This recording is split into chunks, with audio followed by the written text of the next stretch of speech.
Jadi siapa yang paling mau bagus tinggi kualitasnya, ambil hatinya dikit, cuci, bakar, makan sebelum makan apa-apa. Karena dari subuh sampai ke sholat Idul Adha nggak makan apa-apa. Beda dengan Idul Fitri. Idul Fitri makan dulu baru sholat. Idul Adha nggak ada makan apa-apa.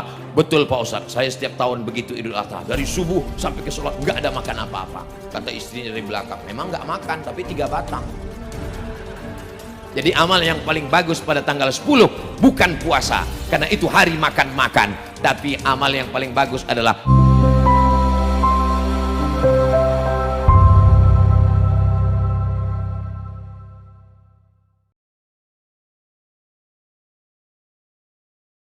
Nabi berkurban dengan 2 ekor kabsyah. Kabsh, kalau kambing yang biasa, kambing kacang, bulunya pendek. Kalau kabs ini yang agak gondrong. Kambing apa namanya? Domba. Wah, ini di kabsah ini amlahaini, putih bersih, nggak ada warna lain. Bulunya putih bersih. Akrana ini sudah bertanduk, sudah cukup umur. Fadzabahahuma biyadihi, Nabi menyembelihnya sendiri. Bismillah, Allahu Akbar, Allahumma taqabbal min Muhammad wa ali Muhammad. Terimalah ini dari Muhammad dan keluarga Muhammad sallallahu alaihi wasallam. Maka afdal menyembelih sendiri.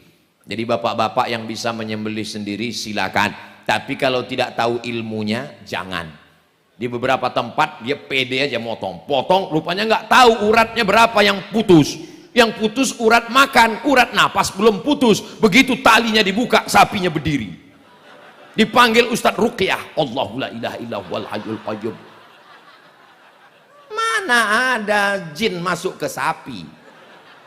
Kata jin, aku nggak pernah ganggu sapi. Itu ada 2, satu namanya urat nafas, satu urat makan. Urat makan dengan urat nafas ini mesti putus dia. Ustadz kok tahu? Saya sudah ikut pelatihan dibawa oleh Juleha. Siapa ini Juleha Pak Ustadz? Juru sembelih halal. Bukan perempuan, namanya memang. Saya dikasih golok, goloknya sudah saya bawa. Saya seumur hidup nggak pernah motong hewan. Saya memang nampaknya aja, tapi hati saya lembut guys. Nggak sampai hati saya motong ayam. Seumur hidup nggak pernah saya motong ayam. Begitulah lembutnya saya. Kenapa Ustadz hari ini ceramahnya luar biasa? Ini ceramahnya biasa aja, sound systemnya mantap. Saya potong. Tiba-tiba setelah pelatihan saya ditantang. Ustadz sholat sudah pelatihan, ini kami sediakan sapi. Oh, saya pantang ditantang.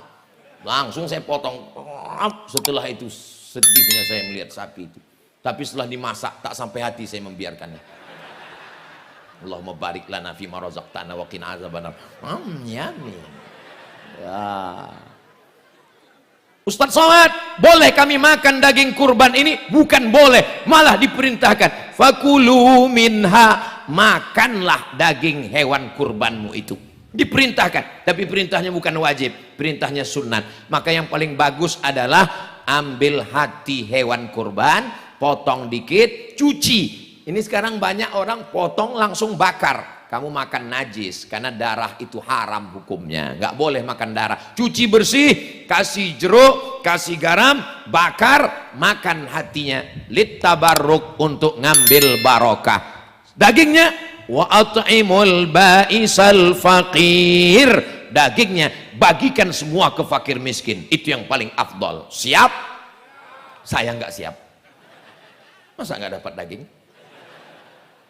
Jadi siapa yang paling mau bagus tinggi kualitasnya, ambil hatinya dikit, cuci, bakar, makan sebelum makan apa-apa. Karena dari subuh sampai ke sholat Idul Adha nggak makan apa-apa. Beda dengan Idul Fitri. Idul Fitri makan dulu baru sholat. Idul Adha nggak ada makan apa-apa. Betul Pak Ustadz, saya setiap tahun begitu Idul Adha, dari subuh sampai ke sholat nggak ada makan apa-apa. Kata istrinya dari belakang, memang nggak makan tapi 3 batang.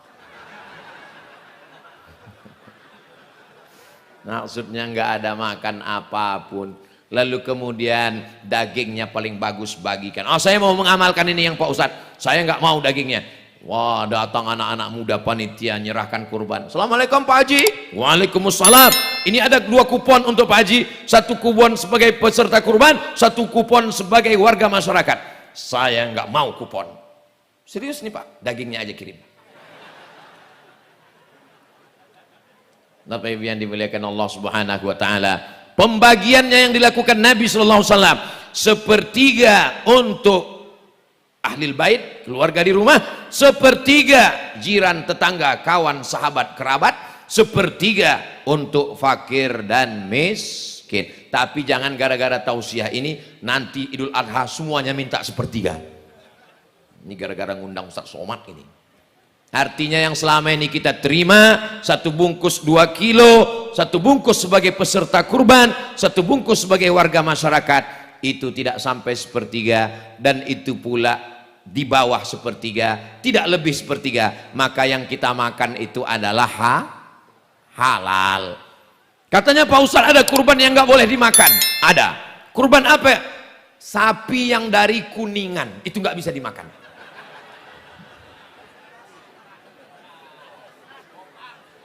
Kok nggak bisa Pak? Keras. Kurban yang nggak bisa dimakan itu nggak boleh dimakan adalah kurban nazar. Saya bernazar, ya Allah saya bernazar kalau anak saya lulus PNS saya akan berkurban ya Allah, kurbannya untuk fakir miskin semuanya. Tapi kalau anak saya nggak lulus sampai mati saya nggak kurban ya Allah. Maka insya Allah kurban kita ini semuanya kurban sunat insya Allah. Ma'amila adamiyun amalan, tidak ada amal yang paling baik Yauman Nahri, pada tanggal 9, pada tanggal 9, pada tanggal 9 puasa, pada tanggal 10 hari nahar, amal yang paling baik adalah min iraqatid dam, menumpahkan darah. Jadi amal yang paling bagus pada tanggal 10 bukan puasa, karena itu hari makan-makan, tapi amal yang paling bagus adalah menumpahkan darah. Darah siapa? Darah kambing, darah lembu, darah onta. Wa innaha la ta'ti yaumal qiyamah, hewan kurban itu nanti akan datang pada hari kiamat, biquruniha dengan tanduknya, wa as'ariha dengan bulunya, wa azlafiha dengan kukunya. Tanduknya, bulunya, kukunya akan datang pada hari kiamat. Padahal tanduk, bulu dan kuku sampah. Belum pernah lagi saya diundang Ustaz Somad, nanti datang malam ya, kita akan ada gulai bulu. Nggak ada. Tapi kenapa dikatakan tanduknya, kukunya, bulunya akan datang? Maknanya apa? Sedangkan sampahnya saja bersaksi, apalagi dagingnya, apalagi kulitnya, apalagi lemaknya, apalagi sumsumnya yang di sup masak. Yummy. Maka kita berbagi. Fatibu biha nafsan, sucikan diri kamu dengan berkurban.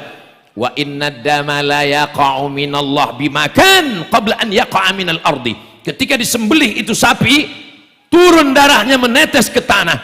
Darahnya menetes tak sampai 5 detik. Begitu ditarik pisau, tes. Lebih cepat lagi ampunan Allah untuk orang yang berkurban. Maka kalau kita mau bersih dosa-dosa kita, berkurban. Yang sudah nyetor ke Masjid Syuhada, alhamdulillah. Dengan tausiah ini, setelah ini dia akan nyetor, insya Allah. Yang sudah saya kasih tahu dalilnya enggak juga mau nyetor, ini Ustadz Somad ini ceramah, jangan-jangan dia belum nyetor.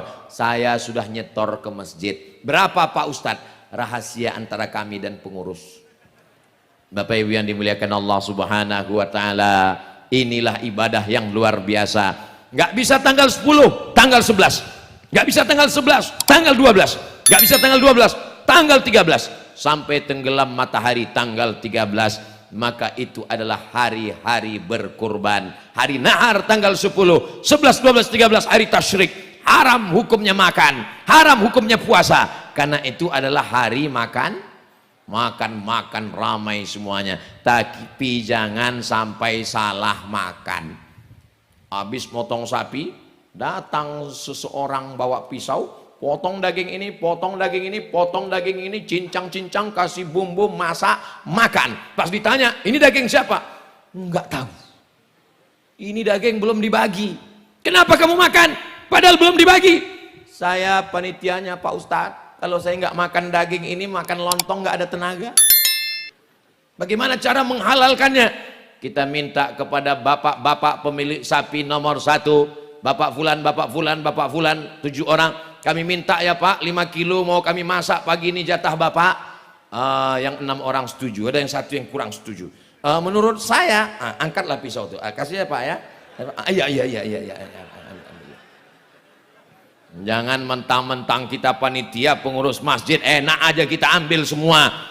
Atib mat'amak, jaga makananmu, takun mustajabad da'wah. Kulu, makanlah min thayyibat, yang dimakan itu mesti yang baik-baik, halalan thayyibah. Insyaallah semua kurban kita diterima Allah Subhanahu wa taala. Amin.